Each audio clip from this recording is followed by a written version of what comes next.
Hey everyone, welcome to the Chilling Hour, where the stories never let you sleep. The following is written as a first-person narrated script of a true American ghost horror story. My name is Ethan Miller, and I'm 34 years old. I'm telling you this story because I still wake up at night drenched in sweat, hearing the same whispers that followed me that night. It happened 10 years ago, in 2015, in a small town called Benton Hollow, Kentucky, a town surrounded by cornfields, forest, and one old cemetery that everyone in town avoided once the sun went down. The locals called it St. Helena's Rest, but most of us kids growing up called it Dead Man's Hill. It sat on the edge of town, covered in fog even in summer, with tombstones dating back to the 1800s. They said it used to be the burial ground for a church that burned down in 1897, and the only thing left standing was the iron gate, half bent, covered in rust, with St. Helena's still barely legible at the top. I was 24 back then, working part-time at a hardware store. My friends, Jake, Marcus, and Beth, and I were the type of people who liked testing the stories everyone else was scared of. We'd do urban legends road trips, haunted bridges, old houses, stuff like that. But that night was different. That was the night we picked the cemetery. It was Jake's idea, of course. He'd heard a story from his grandfather who swore he saw someone walking among the graves at midnight, dressed in black, carrying a lantern, whispering names from the tombstones. The story went that the figure was the spirit of a gravedigger who'd been buried alive by mistake when the church burned. They said he wandered every night, looking for someone to dig him out. We laughed it off, naturally. We were young, stupid, and a few beers in. But by 11:30 that night, we were parked outside the rusted gates of St. Helena's Rest with flashlights and a cheap camcorder. I still remember the way the wind felt. It wasn't cold, but it cut through you, like it didn't belong in that season. The trees leaned over the path, black silhouettes against a half-moon sky. Crickets chirped until we crossed the gate. Then nothing. Just silence. Marcus was the first to joke about it. "Guess the dead don't like company," he said, laughing. But his voice cracked slightly. We made our way down the narrow gravel path. The gravestones were crooked, some broken, covered in moss. A few still had flowers, dried and brittle from years of neglect. I noticed something odd. Every grave had a small iron spike sticking out of the ground near the headstone. I thought it was part of the old fencing, but they were too consistent. Every grave had one. Beth asked what they were, and Jake said, maybe to keep the dead from climbing out. He laughed again, but no one joined in that time. About halfway in, I started hearing something, a faint, rhythmic clinking sound, like metal tapping against stone. I turned my flashlight toward where I thought it came from, but the light barely cut through the mist. Then it stopped. Probably just a branch or something, Marcus muttered. But even he didn't sound convinced. We reached the center of the cemetery, an open space with a huge oak tree and an old stone cross that leaned slightly to one side. That's where we decided to stop and set up the camcorder. Jake wanted to record a midnight challenge. The rule was simple: stay until 12:30 a.m., no matter what. At exactly midnight, Jake yelled, "We're here! St. Helena! Come dig us up!" He thought it was hilarious. I told him to shut up, but he just laughed louder. Then, at 12:03, we heard footsteps. Slow, dragging footsteps. Not from behind us, but from within the rows of graves ahead. Beth whispered, "Is that someone walking?" I killed my flashlight for a second, trying to listen better. The footsteps kept coming, shuffling, uneven, as if whoever it was dragged one foot behind the other. Jake, of course, thought it was some kind of animal. He shined his flashlight in that direction. That's when we saw him. At first, it looked like a man standing between two headstones. He was tall, wearing a black coat, wide-brimmed hat, and holding something, what looked like a lantern. But the light coming from it was dim and greenish, almost sickly. His face was hidden, but when the light hit it for just a second, I swear I saw something like a jawbone, bare, white, exposed. "Hey, who's there?" Jake shouted. No answer. The man lifted his head slowly, and then he spoke, or rather, whispered. It was so soft, so low, it barely sounded human. "Who disturbs the ground of the restless?" Beth screamed. Marcus grabbed her arm and started backing away. Jake, stupidly, took a step forward. "It's just some guy messing with us," he said. But before he could move another inch, the figure lifted his lantern and the light inside it started to pulse.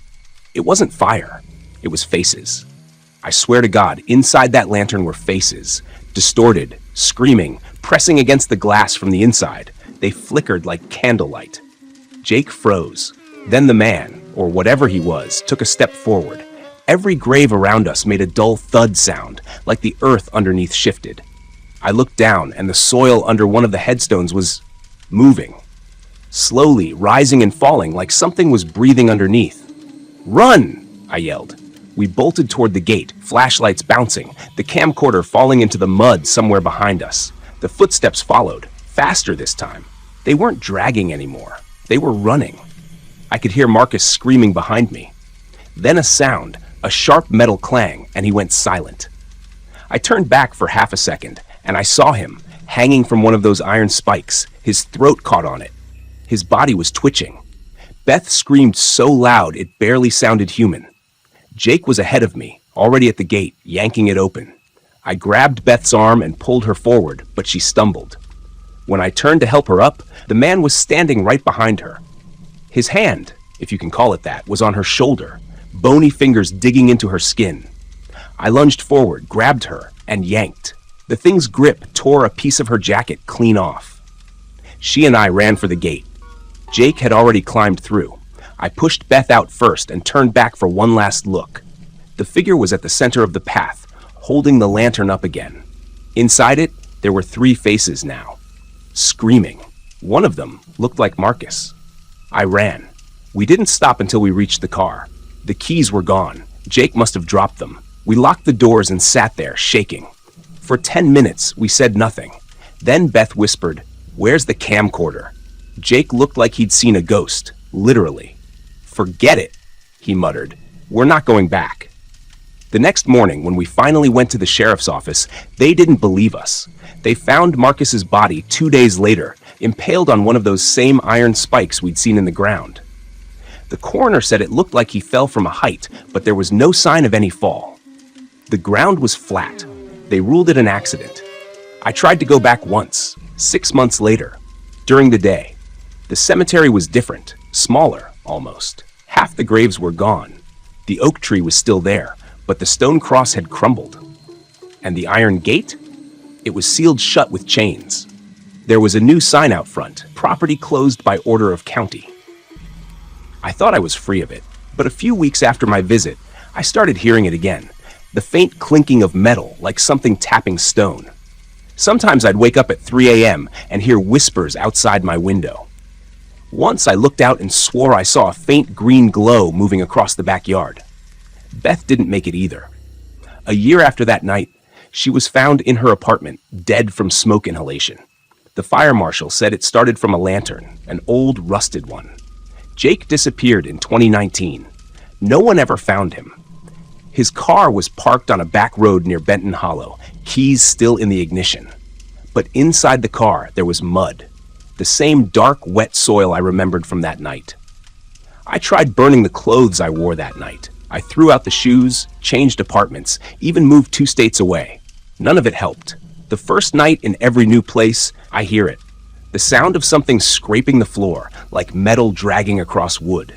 And once, just once, I woke up to find muddy footprints leading from my front door to the side of my bed. They stopped right where my head had been resting. I don't tell people this story for sympathy. I tell it because maybe, just maybe, it'll stop someone else from doing what we did. If you ever find yourself in Benton Hollow, if you ever see the old sign for St. Helena's Rest, don't go in. Don't even look through the gate. Because once you've seen him, the gravedigger doesn't forget you. He doesn't forgive either. And someday, when the wind is quiet and you think you're safe, you'll hear it again. That faint clink of metal on stone, and the whisper of a voice that sounds like it's coming from beneath your feet. Who disturbs the ground of the restless? If you hear that, it's already too late. Story the end. Story number 2. My name is Nathan Cole. I'm 27 years old, and what I'm about to tell you happened 3 years ago in the small town of Millbrook, Indiana. I never believed in ghosts before that night. I laughed at stories about haunted places, especially cemeteries. I used to say, the dead don't bother the living. I don't say that anymore. I worked as a night security guard for a local construction company. One of our job sites bordered an old cemetery called Willow Grove. It wasn't big, just a few acres of tilting gravestones and broken angel statues. But it had been there since the mid-1800s. The company had gotten permission to clear land nearby for a housing project, and I was there to make sure no one trespassed or vandalized equipment. My shift ran from 9 p.m. to 5 a.m. Most nights were boring. I'd sit in the truck, drink bad coffee, scroll through my phone, and wait for morning. But there was something about that cemetery that always made me uneasy. It wasn't the dark. I was used to that. It was the silence. Even in the middle of the night, you expect some sound. Crickets, wind, maybe a car in the distance. But out there, it was dead quiet. On the night of October 18th, 2022, something changed. It was just after midnight when I noticed fog starting to roll in, thick and white, swallowing up the gravestones. The air felt colder, heavy, like a storm was coming. I turned on the truck's high beams, but the fog only reflected it back, blinding me. That's when I saw something move in the cemetery. At first, I thought it was just shadows or maybe a deer. But the movement was too deliberate, slow, steady, and upright. I killed the headlights and squinted through the windshield. There, between the gravestones, was a figure, pale, barefoot, wearing what looked like a long nightgown. I remember whispering, "What the hell?" I grabbed my flashlight and stepped out. The air was freezing now. My breath came out in white clouds. The figure had disappeared into the fog, but I could hear soft, dragging footsteps ahead. I called out, "Hey, this is private property." No response. The footsteps stopped. Then, clear as day, a woman's voice came from the fog. It was faint but sharp, like it was right behind me. "You shouldn't be here." I spun around. Nothing, just fog and gravestones. My heart was pounding. I swept the flashlight around, and that's when I saw it. A single gravestone, newer than the others, the marble still clean. The name read, Mary Ann Holloway. Born 1901, died 1923. Something about that name stuck with me. My grandmother's name was Holloway, though I didn't think much of it then. I heard that dragging sound again, closer this time. When I turned, my light caught her. The same woman, maybe 20 feet away, long black hair, white gown, skin pale as paper. Her eyes were wide and empty, and she was staring right at me. I froze. Her mouth moved, but no sound came out. Then she took a step forward and another, and I could see her feet, bare, gray, covered in mud. I stumbled backward, dropping the flashlight. It rolled, the beam spinning across the ground, and when it landed on her again, she was gone. I ran to the truck, slammed the door, locked it, and sat there shaking. My hands were so cold I could barely hold the steering wheel. I told myself it had to be a prank, maybe someone from town messing around. But deep down, I knew it wasn't. About 15 minutes later, the truck's radio crackled to life, just static at first, then a faint whisper. I turned the volume down, but the voice grew clearer. It was the same voice I'd heard earlier. "You shouldn't be here, Nathan." My name. She said my name. I turned off the radio, but it came back on by itself, louder this time, filled with that horrible static and the sound of someone breathing right into the mic. I yanked the power cord out completely, and still I heard her whisper, close to my ear, "Go home." I drove out of there so fast I nearly hit the gate on my way out. I didn't care about the job. I didn't care about my paycheck. I just wanted to get as far from that cemetery as possible. When I got home, my girlfriend, Sarah, was waiting up. She said I looked like I'd seen a ghost. I tried to explain what happened, but the words sounded crazy even to me. She told me I was just tired, maybe hallucinating from lack of sleep. I wanted to believe her. The next night, I called in sick. I didn't go back to the site for 2 days. But on the third night, my boss called, angry. He said someone had broken into the site and damaged equipment. He needed me to check it out. I didn't want to go, but I didn't want to lose my job either. I got there around 10 p.m. The fog was back, thicker than ever. I parked by the fence, turned on the floodlights, and tried to convince myself it would be fine. For the first hour, nothing happened.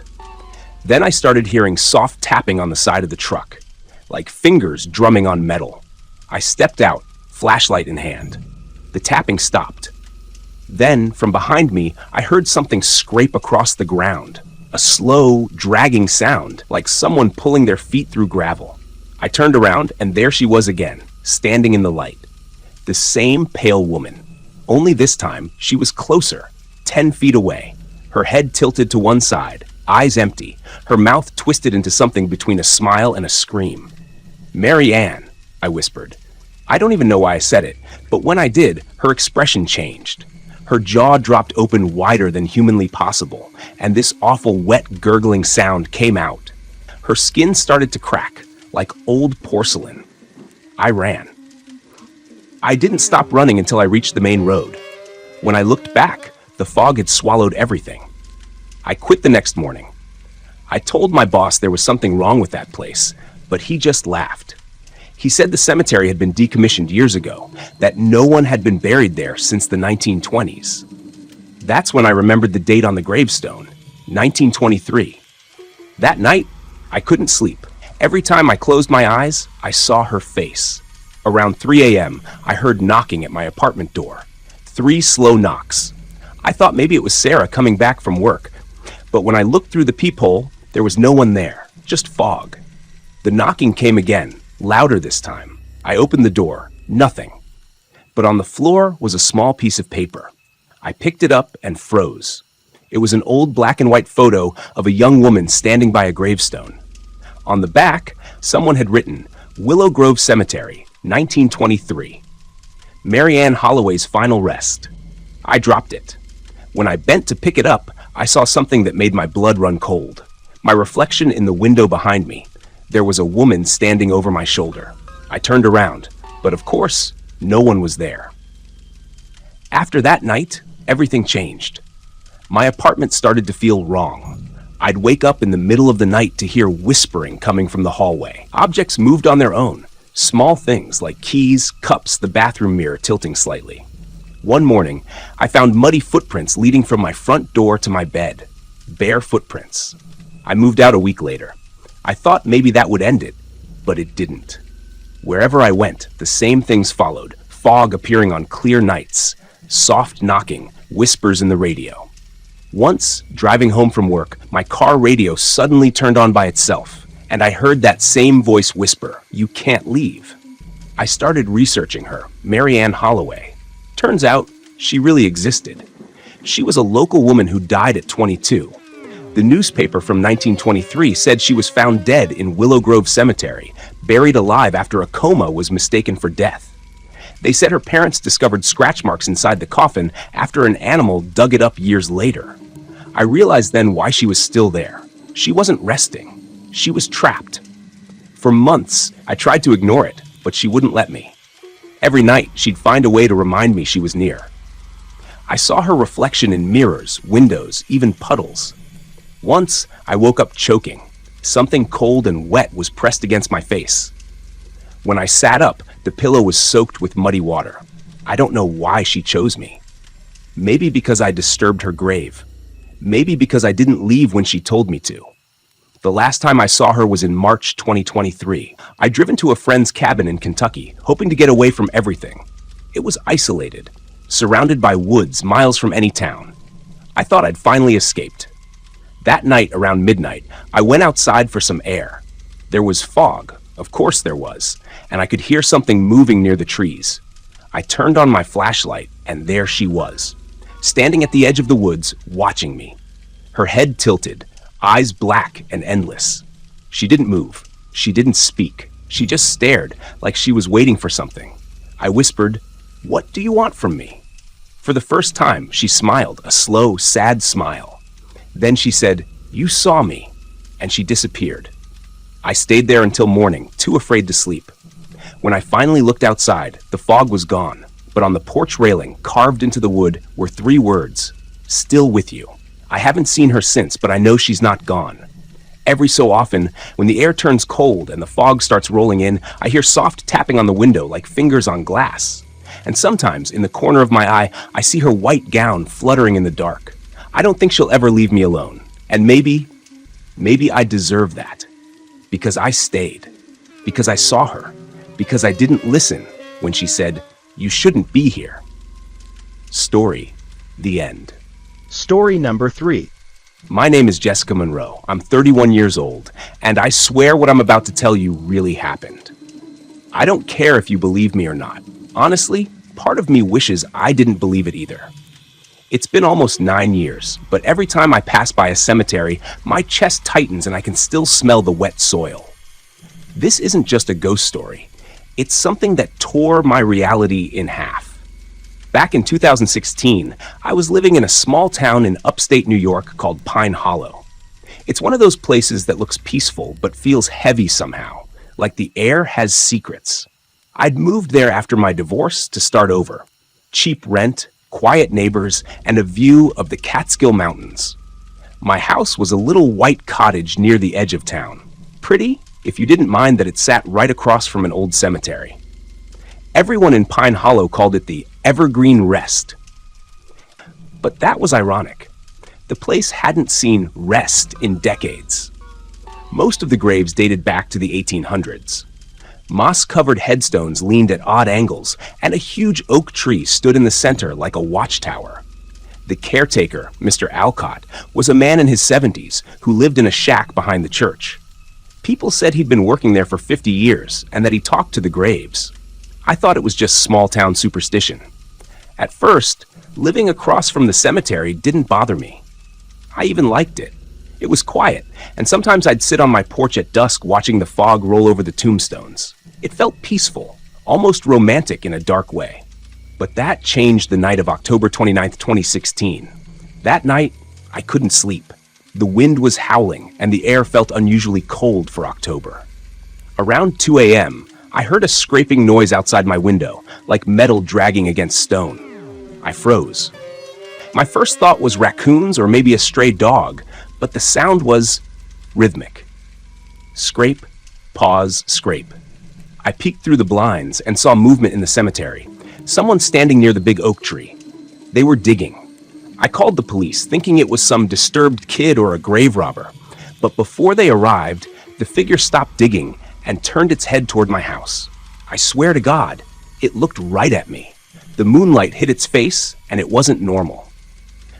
The eyes glowed faintly, not like a reflection, but like there was light behind them. I stumbled back, heart pounding, and by the time I looked again, it was gone. When the police came, they checked the cemetery but found no signs of anyone. The officer, a local named Deputy Harlan, told me I was probably seeing shadows or a drunk passerby. "It happens every Halloween season," he said, but I couldn't shake what I'd seen. That face, those eyes. The next day, I went to talk to Mr. Alcott, the caretaker. His shack smelled of tobacco and old earth. When I mentioned the figure, he got quiet. Then he said something that chilled me more than the night before. Some folks don't stay buried in that ground. They wake when the wind turns cold. He looked at me with these pale, almost glassy eyes. "You stay inside tomorrow night, Miss Monroe. Don't look out your window. Not once." I tried to laugh it off, but his words stuck in my head. The next night was Halloween Eve, the night Pine Hollow folks called the Whispering Hour. It's when, according to legend, the dead wander closest to the living. That evening, my power flickered on and off. Around midnight, it went completely dark. I lit a candle and sat on the couch, trying to distract myself with a book.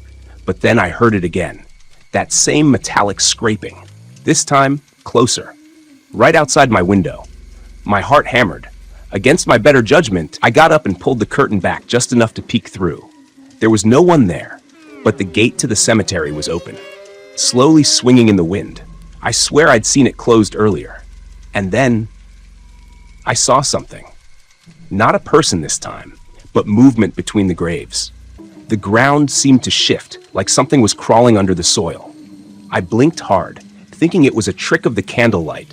But then a hand burst from the earth. It was gray, decayed, but moving. The fingers twitched, clawing their way out. Then another hand appeared beside it. I wanted to scream, but the sound stuck in my throat.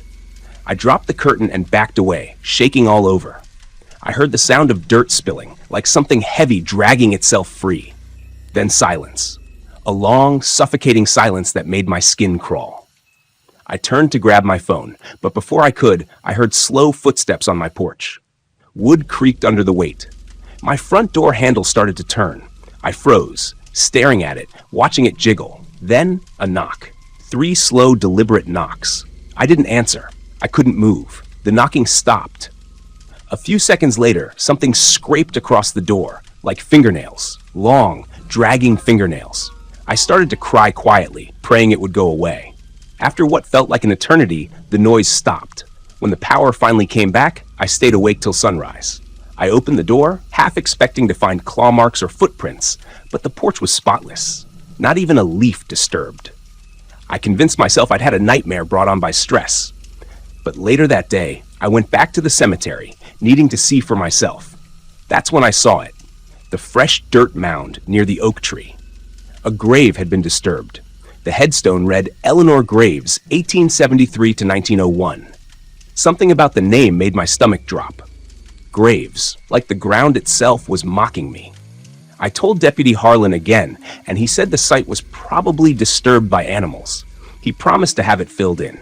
But that night when I came home, there was something waiting on my porch. A small wooden cross, freshly carved. My name scratched into it. I threw it away, but the next morning it was back, sitting on my doorstep like it had never moved. That's when I knew this wasn't over. Over the next few nights, I barely slept. Every time the wind blew, I'd hear whispers, soft, distant voices calling my name from across the road.